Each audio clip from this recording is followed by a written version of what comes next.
This is the Convict Australia podcast. Thank you for tuning in.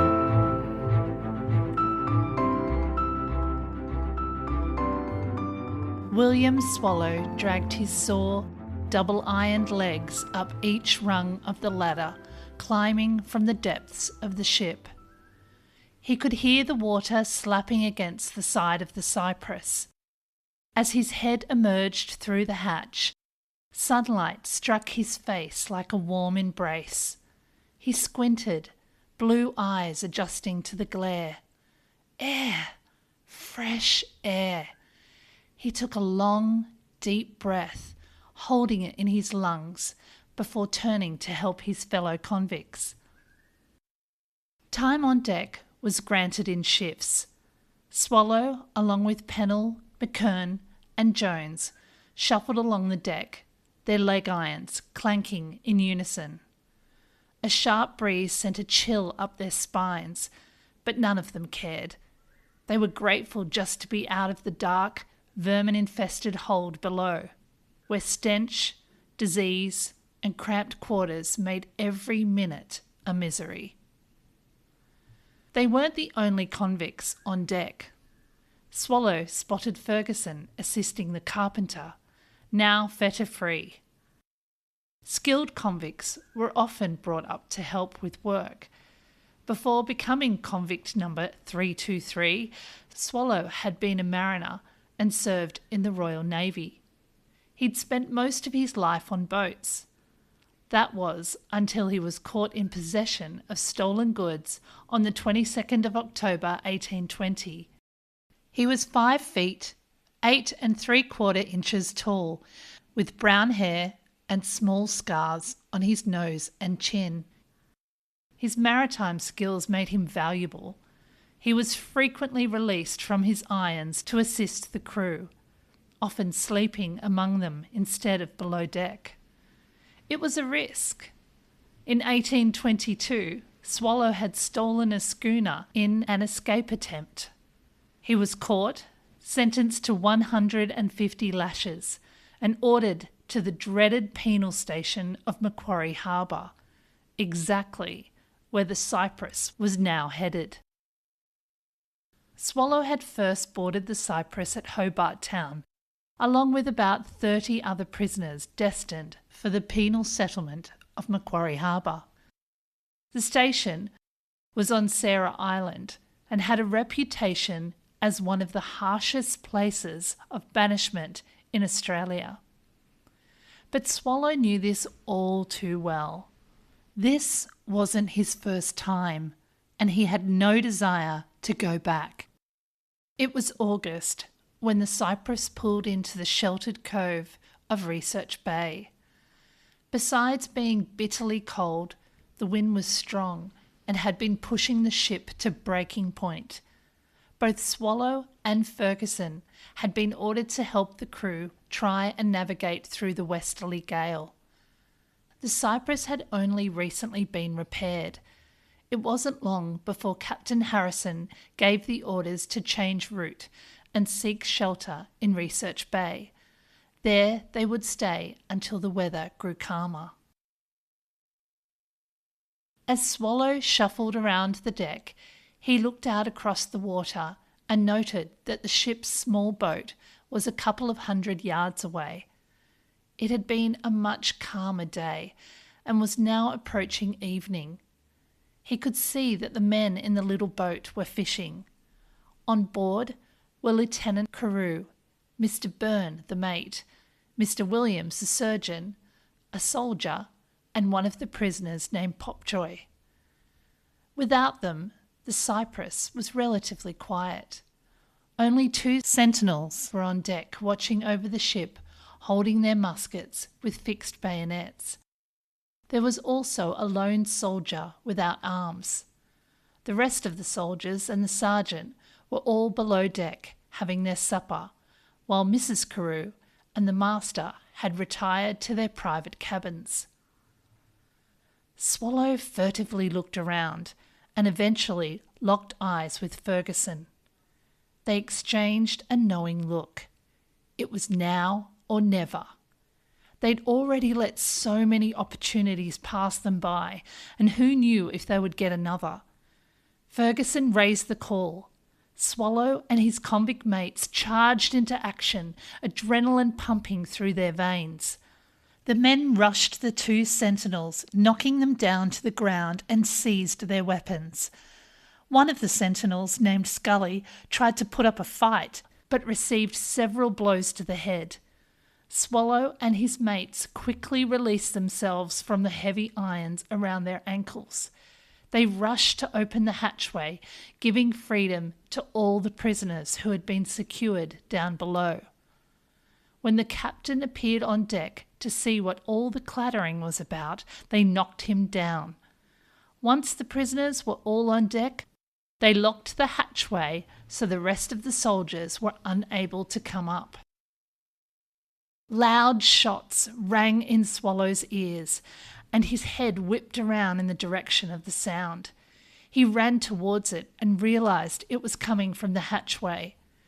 As he gingerly peered over the opening, the soldiers fired another round.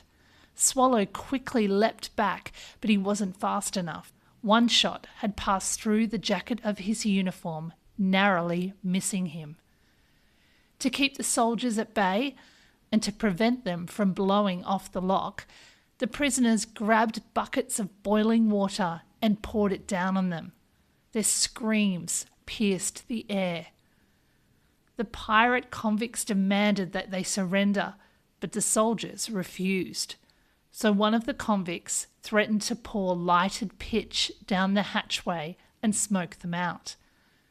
Realizing they were defeated, the soldiers reluctantly surrendered, passing their arms up to the pirates. The men who had been out fishing heard the gunfire and made their way back to the Cyprus as quickly as they could. When they pulled up alongside the ship, Lieutenant Carew exclaimed, quote, "Oh my God, the convicts have seized the brig," end quote. Mustering a confidence he didn't feel, he commanded the pirates to let them on board, but they refused. Pennell turned his musket towards Lieutenant Carew and fired several shots, but they all missed him. Pennell looked at his weapon closely, confused as to how he could have missed. Little did he know that before surrendering their weapons, the soldiers had wet the powder in the muskets, making them virtually useless. Whilst Pennell made sure that Carew and his party did not attempt to come on board, the officers, soldiers, prisoners, Mrs. Carew, the other wives, and the 3 children on board were all being ushered into the other small boats at gunpoint. Once the pirates had the small boats filled, they climbed into one of the other small boats and ordered the group to row to shore. There was no overpowering the pirates and taking back control of the ship now. Many of them pleaded with the pirates for their belongings, but their cries were ignored. After being dumped on the shore and watching the pirates return to the Cyprus, they assessed what supplies they had between them. Despite having enough food on board to feed 400 people for a period of 6 months or more, the pirates had given the castaways very little to sustain them. The 44 men, women and children were sent on shore with a bag of biscuits, sugar, tea, rum, and some flour. The pirates did not give them any clothing or their belongings, and none of the small boats. The nearest settlement was Birches Bay, which was more than 80 kilometres away, and they had no shelter from the elements. At best, they could stretch the food out to 10 days. Their situation was extremely dire. They needed to act quickly or they would face a slow death. Back on board the Cyprus, the pirates were trying to press some of the crew they had ordered to stay behind. The pirates treated them very well, offering them alcohol to try and convince them to stick with them, as they needed help to sail the ship. When the sailors kept refusing, the pirates, seeing that their attempts were useless, sent them to shore to join the others the following morning. After dropping them off and returning to the ship, the pirates took advantage of a fair wind and set sail, giving 3 cheers as they left Van Diemen's Land. As the people marooned watched the pirates sail away, the magnitude that they were truly isolated from the rest of the world with little hope of finding help truly hit them. The men began arguing amongst themselves on what their best plan for survival was. Do they head through the bush to seek help at the convict soaring station at Birches Bay, or stay and hope for a passing ship to rescue them? The walk to Birches Bay would be a grueling trek through dense bush, and they could encounter hostile Aboriginals. Plus, it was over 80 kilometres away and such an epic journey with little food and water. But the likelihood of seeing a passing ship was slim. It was convict John Popjoy who volunteered to go to Birches Bay. Instead of trying to push through the almost impenetrable bushland, he wanted to follow the shoreline. On the 16th of August, Popjoy and his mate set off with a small bag of provisions. Over the next 3 days, the 2 men pushed themselves as hard as they could, knowing that time was against them. During this time, they scrambled up headlands and around rocky ledges, passing through several rivers, and had covered around 40 kilometres. They hoped they were around the halfway point when they came across the Huon River. This river was gigantic compared to the others they had encountered. Its mouth was about 5 kilometres wide, but they didn't have time to think about it and waded carefully across the river, feeling its pull, and struggled to stay upright. When they finally reached the other side, they collapsed in a heap on the shore. They were exhausted, wet, and freezing, so they stripped to try and dry their clothes out. Suddenly, a group of Aboriginals were upon them, brandishing spears and clubs. They were given no choice but to get back into the river without their clothes or the remaining scraps of their food and head back. 2 days later, the castaways were dejected to see the 2 men staggering back, bruised, scratched, and starving.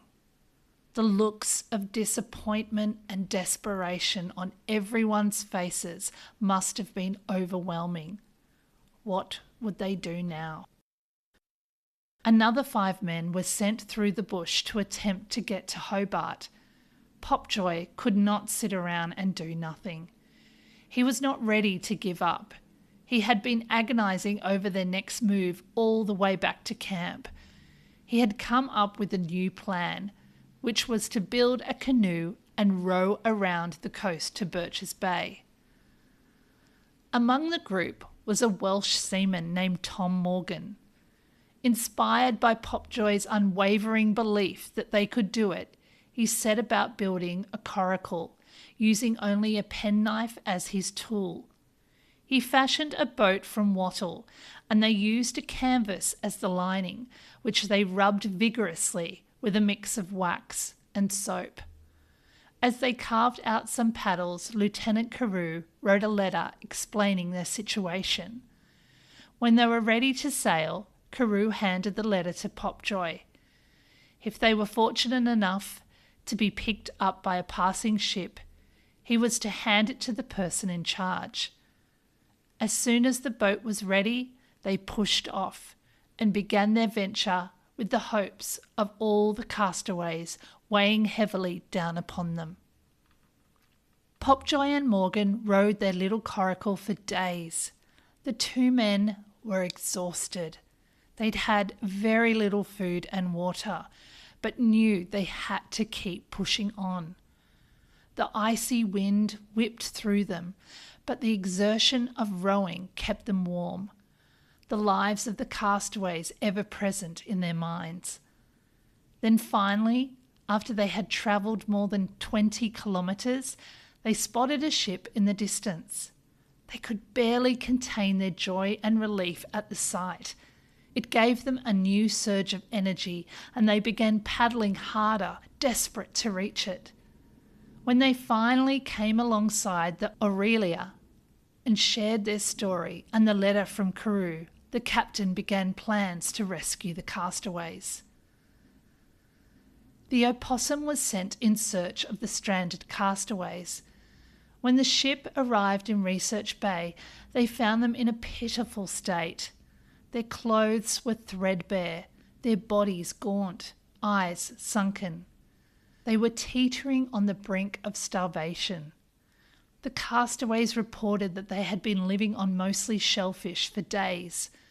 The 40 men, women and children slowly made their way onto the ship, gladly turning their backs on the makeshift bark huts they had built to shelter themselves from the brutal elements. They had so little energy left in their emaciated bodies that they needed assistance getting on board. They told the captain that 5 men had tried their luck through the bush. They were attempting to make it to Hobart. Luckily, the 5 men were spotted on the journey back and were rescued. Meanwhile, back on the Cyprus, the pirates began assigning their new roles. Swallow, with his seasoned seafaring experience, was the obvious choice for captain, with Ferguson appointed as his lieutenant. Delighted to shed his convict rags, Ferguson proudly donned one of Lieutenant Carew's uniforms, while James Jones took up the position of first mate. As Van Diemen's Land slowly disappeared from view, the pirates eagerly debated where to sail to next.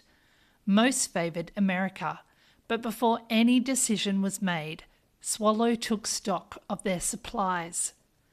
He found that they were well provisioned with food, cuts of beef and pork, as well as bags of sugar, peas, oatmeal, butter, 3 large cheeses, and bread. He also discovered 5 cases of brandy, a cask of wine, and 3 puncheons of rum. But their water supply was too low to see them through the 9 or 10-week journey to America.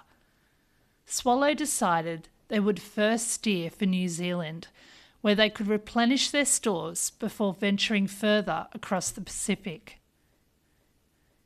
Armed with only a sextant, a compass, and a quadrant, Swallow set a course for New Zealand.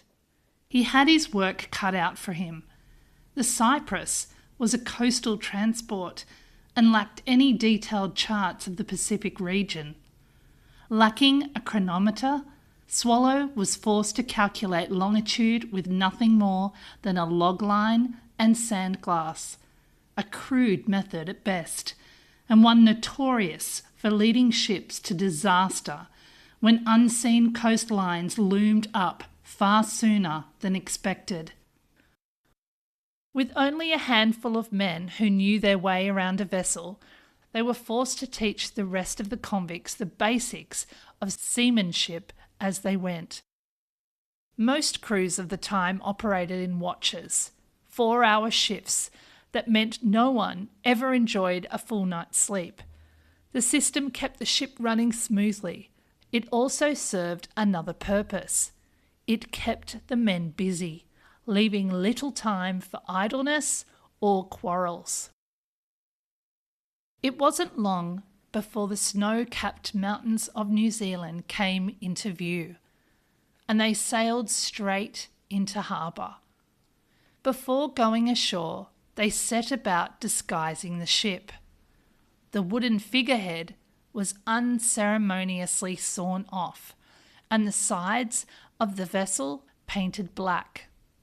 Cyprus, London, was replaced with Friends, Boston, while the crew busied themselves with paint and brushes. Swallow forged a new set of ship's papers and a logbook. Once the work was done, Swallow steered her north, hugging the coastline in search of a safe anchorage. On the 22nd of August, they sailed into Cloudy Bay, passing a schooner anchored in the sheltered cove. From the deck, the convicts could see an industrious little settlement on the western shore, a cluster of sheds on the beach, and rough huts scattered on the grassy rise behind. On closer inspection, it appeared to be a whaling station. The men on the beach stopped their work to stare as the friends approached, exchanging uneasy glances as they took in the sawn-off figurehead and the ship's hastily painted name. Once anchored, the pirates went back and forth between ship and shore, filling casks and ferrying water aboard. They barely noticed when two English ships entered the harbour, the Elizabeth and Mary, returning from rescuing the crew of the wrecked sealer Perseverance at Campbell Island. Captain William Worth, commanding one of the vessels, sent his mate across to the Cyprus to ask for some fish hooks. Swallow, adopting his best American accent, greeted the man warmly and readily agreed to the request. Without thinking, one of the pirates wrapped the hooks in a sheet of newspaper and handed them over with exaggerated care. Later, when Captain Worth unwrapped the parcel, he found the hooks enclosed in a copy of the Hobart Town Courier, dated only 3 weeks earlier, confirmation of what he already suspected. There was something decidedly amiss with the Friends, Boston. Not willing to risk his safety, or that of his men, or the valuable cargo they had on board, he decided not to challenge the pirates. When the pirates made their last trip from shore, they counted 50 gallons of brackish water, which they stored in the beef casks, which tainted the water even more. Before sailing off, they welcomed a man named John Wright, probably an ex-convict who wanted to travel with them. They steered the ship towards Tahiti, which had a reputation as a tropical paradise, where there was an abundance of food and friendly women. After a month of battling contrary winds, Swallow had been forced to tack the Cyprus laboriously across the Pacific. The endless zigzagging took its toll. The monotony of life at sea began to wear heavily on the convicts.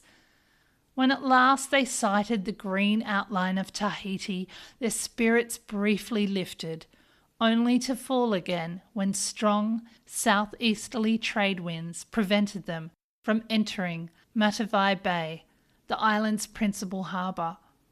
Reluctantly, Swallow proposed they alter course for the Friendly Islands instead. Morale was at an all-time low. The men turned increasingly to the rum cask, and with drink came quarrels, resentment, and brawls. They were weary of the unending labour of sailing and the dull routine of the voyage.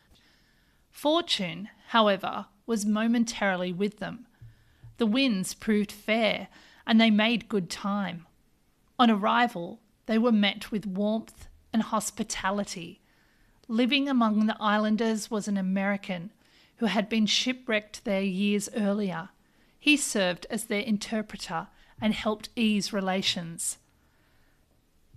For a time, tempers cooled, but as the weeks passed, old tensions resurfaced and divisions deepened. 9 of the convicts chose to remain behind in the islands, preferring a life of ease to the hardships of the sea. With a diminished crew, Swallow set sail once more, steering northward across the equator. They were now reduced to 10 men, and only Swallow and 2 others possessed any real sailing experience. Every man was required to work to exhaustion, and the relentless lack of sleep bred tempers that often flared into violent quarrels. For 3 long weeks they saw no land, only the vast, empty sea stretching endlessly around them. 2 months after departing the friendly islands, they finally reached the coast of Japan. The Cyprus must have presented a pitiful sight. Her sails were in tatters, her timbers weathered and leaking. The men were in desperate need of fresh water and wood, praying that a local boat might come to their aid. The Japanese strictly forbade foreign vessels from approaching their shores.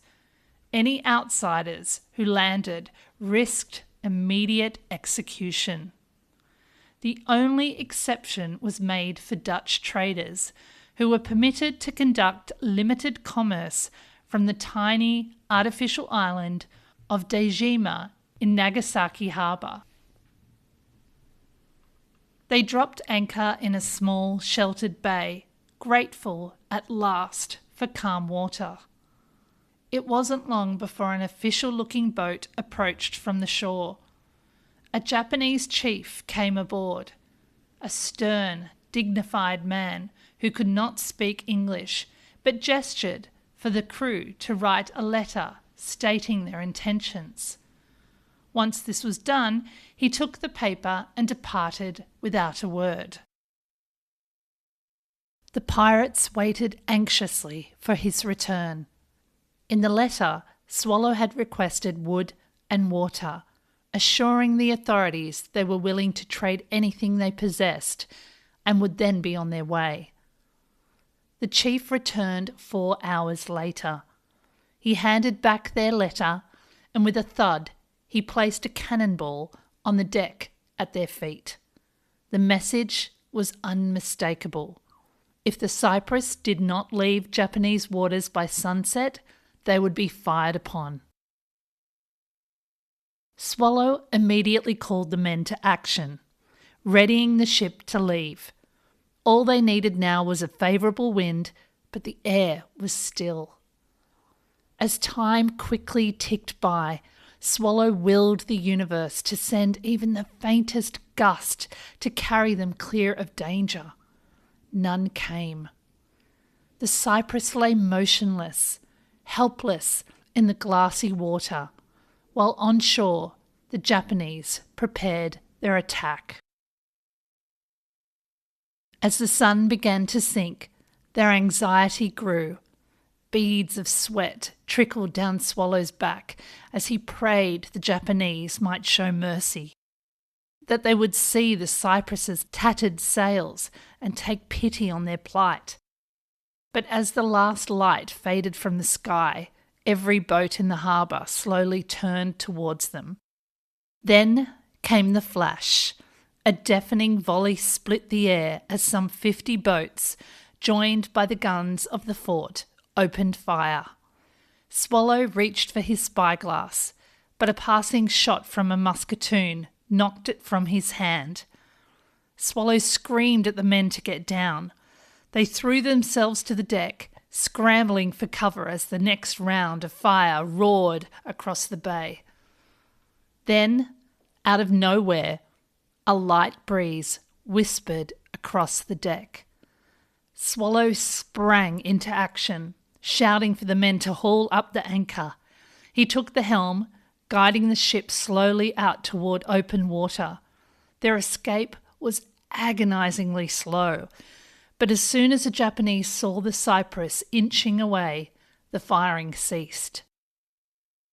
Once they were clear of the harbour, he inspected the ship for damage and discovered that there was 8 inches of water sloshing about in the hold. The men manned the pumps while others patched the shot holes as best they could. With the vessel leaking badly and provisions almost gone, they knew they would have to find land soon. Another attempt to anchor in Japan was out of the question. The men gathered to discuss their options. Canton seemed the logical destination. It was nearby and well known to sailors, but opinion was divided. Half were eager to make for China, while the others argued it was far too dangerous. Canton was a common port of call for ships returning from Port Jackson, and the risk of being recognised and brought to justice was high. The final decision rested with Swallow, who chose to steer for the 10,000 Islands and the Ladrones. There they were able to obtain fresh food and water. 2 of the convicts decided to go their own way. They were given some provisions and rowed ashore. Swallow and the remaining men then set a course for the Chinese coast. The Cyprus was on her last legs. She had served them well, but it was agreed that it was time to bid her farewell. Before scuttling the ship, they devised a story to explain their appearance at Canton. They would claim to be sailors from London on a trading voyage. Their ship, the Edward, had been fired upon by the Japanese and wrecked off the coast of China. They rehearsed the tale again and again, so that if questioned separately, none would falter. The longboat was painted with the name Edward of London, and inside they added another mark, William Walden. They lowered the longboat into the water and clambered aboard. Swallow gathered what he could: the compass, telescope, quadrant, a few provisions, and the writing desk filled with charts and navigational books, and handed them to the others. As they pushed away from the sinking ship, he silently bid farewell to the Cyprus, watching its dark outline fade into the night. When he turned for one final look, it was gone, swallowed by the sea and darkness alike. When they reached Canton, 6 months had passed since their departure from Research Bay. The harbour teemed with life. Small coastal craft wove between towering merchant ships. Swallow made straight for an East Indiaman vessel, the Charles Grant, and requested to speak with her captain. Introducing himself as Captain Walden of the brig Edward, he recounted their ordeal and the loss of his ship. Captain Everest of the Charles Grant listened gravely, then offered the men passage, on the condition that they report the loss of the Edward to the British authorities in Canton. Swallow approached the office. His palms were sweaty and he had a sick knot in his stomach. He wanted to run, but refusal would have raised serious suspicions. He had worked himself into such a state when he spoke to Baines, the man in charge, he became tongue-tied and stumbled over his words. Baines realised something was up. Baines recorded the meeting describing Swallow as a man, quote, either in liquor or suffering under some derangement of mind, end quote. Wanting to keep an eye on them, he sent them to spend the night on the company's cutter. Swallow was far too nervous to sleep. In the dark of night, he and his companions slipped away from the cutter and made their way back to the Charles Grant. But before they could depart with Captain Everest, a message arrived from Baines requesting that Swallow return for further questioning. Summoned once more, Swallow steeled himself. This time, calmer and more composed, Swallow repeated his story, adding convincing details drawn from his real experiences in Japan. The longboat was inspected, and Swallow produced the items they had brought with them. Baines studied him for a long moment. Then, gave a quick nod. It was enough to satisfy him, and at last he allowed them to go on their way. It wasn't until they had passed the Heads and the open sea stretched before them that Swallow and the 3 convicts finally breathed out, the first true breath of relief in months. The danger was behind them, for now. Life aboard the Charles Grant was far from easy. Swallow was assigned the post of quartermaster, while the others, less skilled, were put to work as seamen. Hour after hour they hauled lines, scrubbed decks, and trimmed sails. When their shift ended, they descended to the cramped quarters below, where hammocks swung in the stale air and the sound of the sea thudded against the hull. Discipline was strict, punishment swift, and there was no room for complaint. They kept their heads down, obeyed orders, and blended in as best they could. 4 fugitives hiding in plain sight. Little did they know that back in Canton, their secret was beginning to unravel. Within days of the Charles Grant's departure, 4 more men from the Cyprus had appeared in port, claiming to be shipwrecked sailors. By the time the news reached Bain's desk, 3 of them had already secured passage on a Danish vessel bound for Mexico.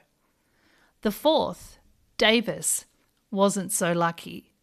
Dragged in for questioning, he told a story that differed wildly from Swallow's, and soon after, word arrived from Macquarie Harbour of the Cyprus mutiny.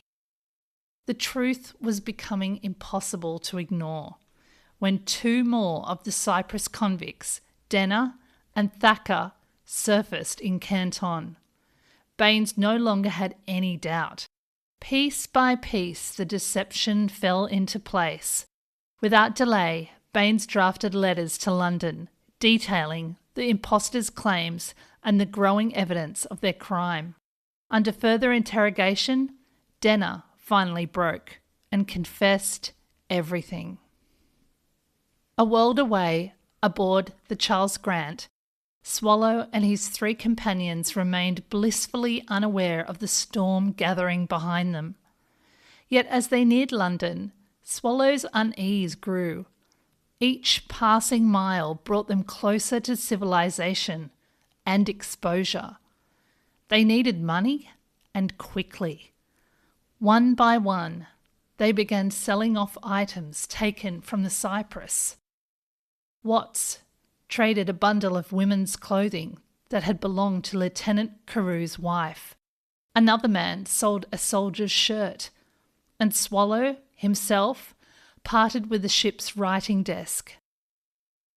When the Charles Grant finally entered the English Channel, the mood on board shifted to elation. After months of unrelenting duty and hard seas, the end of the voyage was at last in sight. The crew buzzed with anticipation. Home, fresh food, and solid ground were only days away. Swallow felt that excitement too, but beneath it pulsed a growing unease. Freedom seemed so close he could almost taste it, yet something in his gut was warning him. The closer they drew to the capital, the stronger the instinct became. Leave now, before it's too late. When the Charles Grant stopped at Margate to land passengers and mail, Swallow seized his chance. Approaching Captain Everest, he explained with a show of earnestness that he wished to reunite with his wife and children as soon as possible. Everest saw nothing amiss and agreed readily.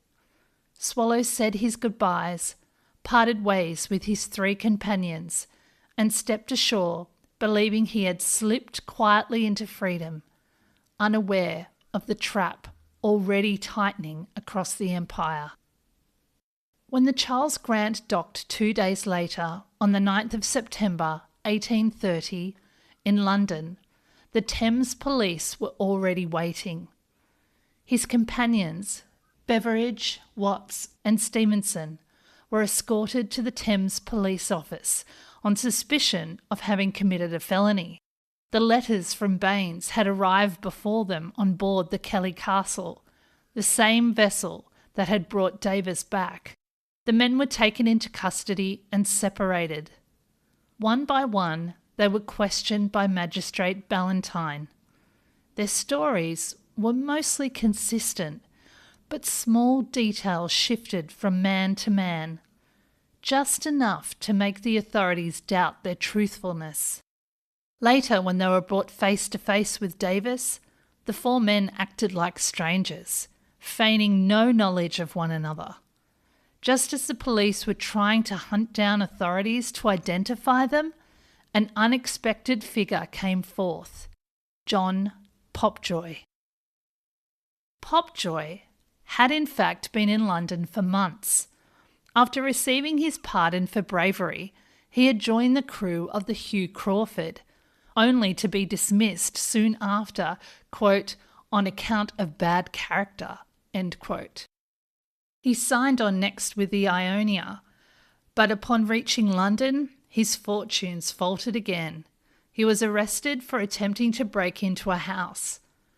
Popjoy insisted he had been drinking and entered the empty building only to find a place to sleep, not to steal. When that argument failed to sway the magistrate, he tried another approach. He exclaimed that he had recently come from Van Diemen's Land, where he had swum through shark-infested waters to secure food and save others from starvation. This time he produced evidence, a letter from the authorities in Hobart confirming his account. Convinced, the magistrate dismissed the charges and set him free. When Popjoy appeared in front of Magistrate Ballantyne, he declared, quote, "I know them all well," end quote. He identified all four men, even down to their tattoos and scars. Still, the convicts stuck to their stories, claiming not to know Popjoy. But when another witness was called, Thomas Capon, the chief constable of Hobart Town, who also happened to be in London, they turned pale. They weakly continued denying their involvement in the mutiny, but Ballantyne wasn't buying it. Popjoy also told the magistrate that the Captain Walden they claimed to have worked under was probably Swallow. The local newspapers picked up the story. Swallow's description was circulated to them and all police stations. Little did they know that he was still in London, hiding in plain sight. He was going by the name of William Todd. He didn't dare go to the East India House to collect his wages for his time on the Charles Grant, and was forced to pawn more loot from the Cyprus to get by. However, the pull to see his family was too great. It had been years since his arrest, and naturally his family had moved on. After making some discreet inquiries, he located them in Lambeth. His heart raced as he approached their front door and knocked. The door swung open, and there stood his wife, Susan. Joy turned quickly to disappointment when he learned that she had remarried a man named Tom Fluke. His teenage children barely recognised him. After a brief but emotionally charged reunion, Swallow reluctantly took his leave, telling them where he was staying. Seeing him again unsettled Susan in ways she had not expected, and before she knew what she was doing, she had packed her bags and moved in with Swallow. For a moment, it felt like reclaiming a life that had been snatched away from both of them. But in the next few days, the enormity of what she had done began to sink in. The newspapers were plastered with the story of the mutiny and the 4 men that had been arrested. It felt like the whole city was out looking for Swallow. She realised that if she was caught with him, she would be arrested too, as his accomplice and as a bigamist. When Fluke discovered where they were, it wasn't hard to convince her to return home. Yet the pull to see Swallow was so great, she continued to steal moments to visit him, slipping away whenever she could. They both knew this couldn't go on. The walls were closing in. When Fluke discovered that his wife was still seeing Swallow behind his back, he was devastated. In his distress, he confided in his friend Taylor, a man who, faced with the sizable reward offered for Swallow's capture, could not resist. Taylor quickly alerted the authorities. The moment the report reached him, Constable Drew assembled a team of officers and moved on the private lodging house where Swallow was staying. The police quietly surrounded the building, covering every exit, while Drew and the others slipped inside. They went from room to room in search of Swallow. The lodging house was crammed with all manner of transients: prostitutes, out-of-work seamen, tradesmen fallen on hard times, abandoned women trying to survive. They were not the sort of people who volunteered information to a police officer, or a peeler, as they were known then. Each was questioned in turn, but none offered anything of use. Before the officers reached the second floor, word filtered up the stairwell and Swallow understood what was happening. He bolted for the rear exit, only to see the unmistakable silhouette of a uniformed constable blocking the way. He was trapped. Sweat trickled down his face as he scrambled for a plan. Racing along the corridor, he hurled himself into a room used by a shoemaker. His frantic eyes scanned the space until they fixed on a leatherwork apron.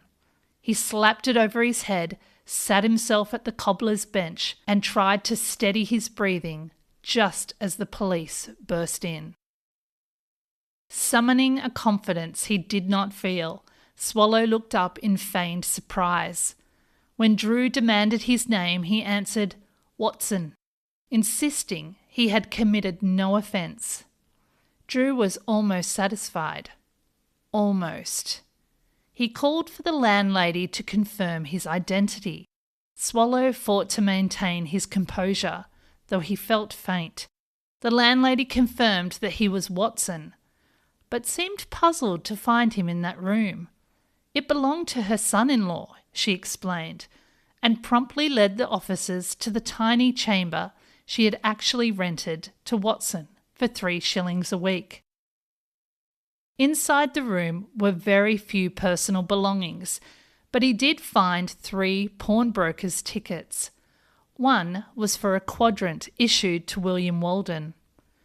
Swallow sighed heavily and felt the cold, hard steel of the handcuffs being placed around his wrists.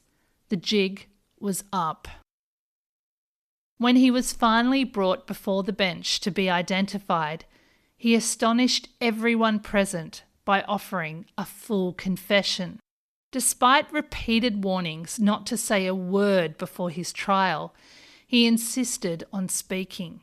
The courtroom settled into a hush as he began. For 2 days the court listened with fascination as he recounted his harrowing tale.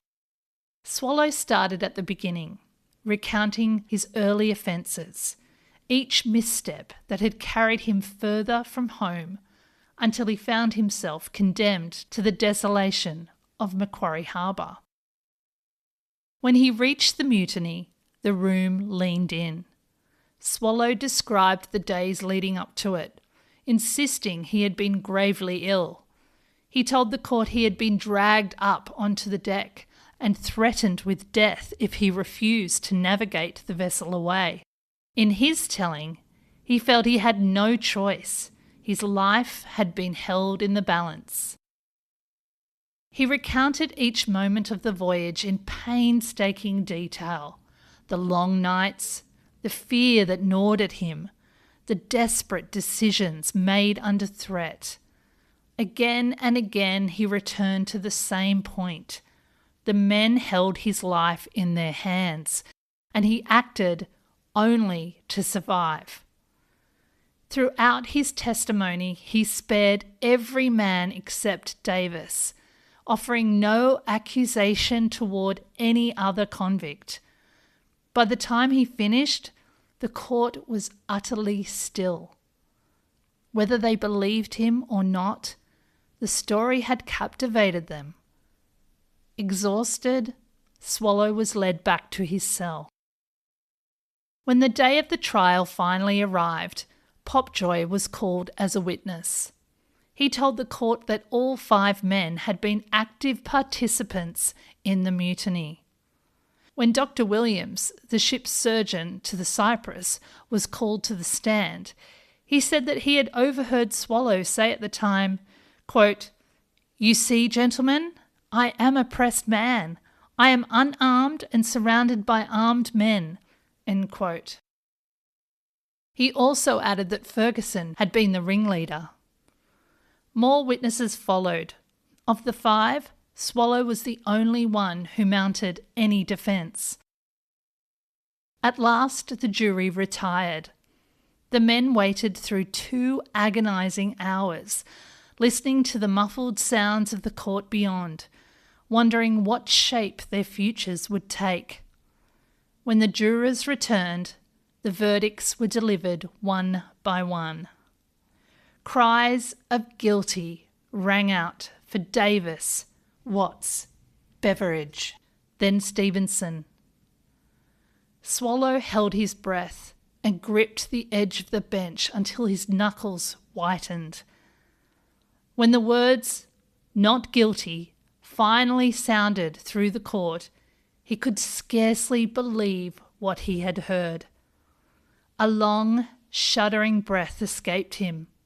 Relief, disbelief, and exhaustion all at once. But the fight wasn't over yet. The not guilty verdict applied only to the charge of piracy. Swallow still had to persuade a second jury that he was innocent of another grave offence, returning from transportation before the end of his sentence. With the other convicts now condemned to death, it was clear he had reached the point of last resort. On the 10th of November, 1830, Swallow played his remaining card. He filed a petition, a sweeping, tell-all account of the mutiny and everything that had followed.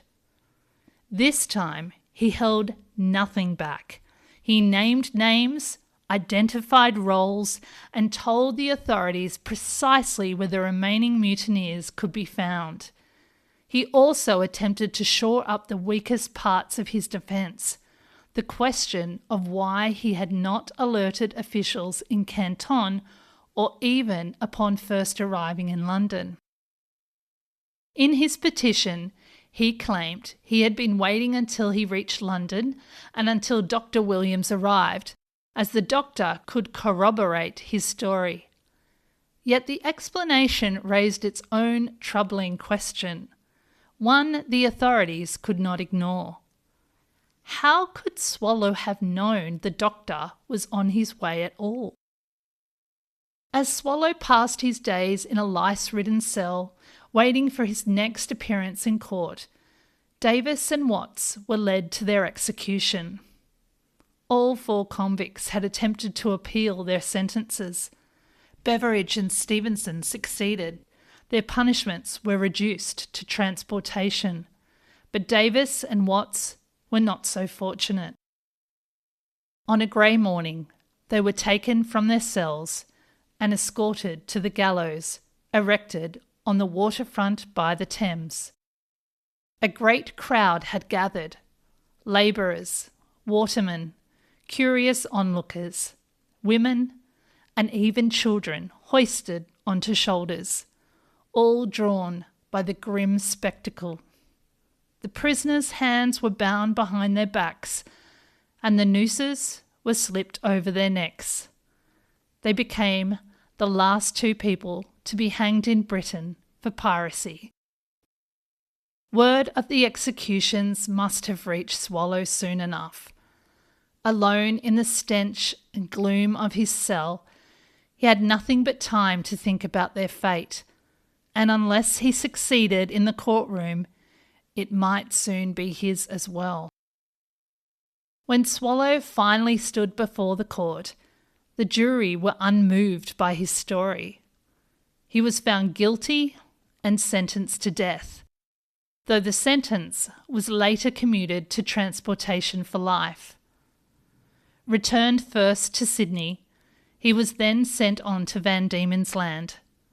Beveridge and Stevenson were likewise transported, though not before making a futile attempt to seize the very ship carrying them back.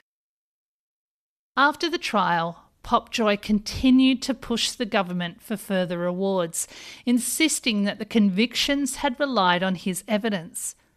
Lieutenant Governor Arthur was unimpressed.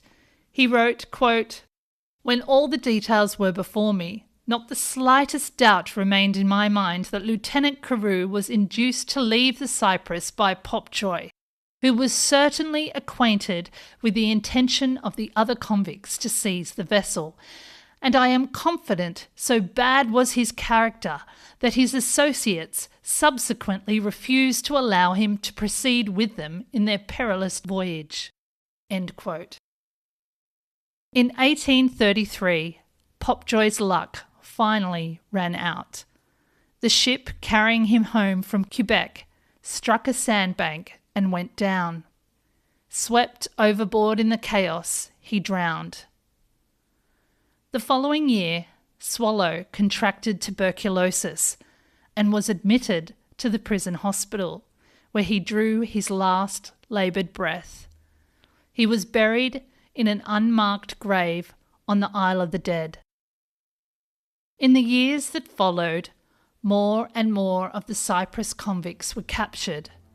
Each claimed he had been forced into piracy against his will, and each was returned to Australia to face a fresh sentence. Thank you for listening to the Convict Australia podcast. If you'd like to show your appreciation and get more involved, there are a number of ways you can. The first is by signing up to Convict Australia on Patreon, and you will get some perks like the Convict Australia newsletter. Secondly, leave a review and tell your friends and family. This really does make a huge difference. And lastly, join the Facebook and Instagram group Convict Australia. All the links I've mentioned will be in the show notes. Thank you again. Till next time.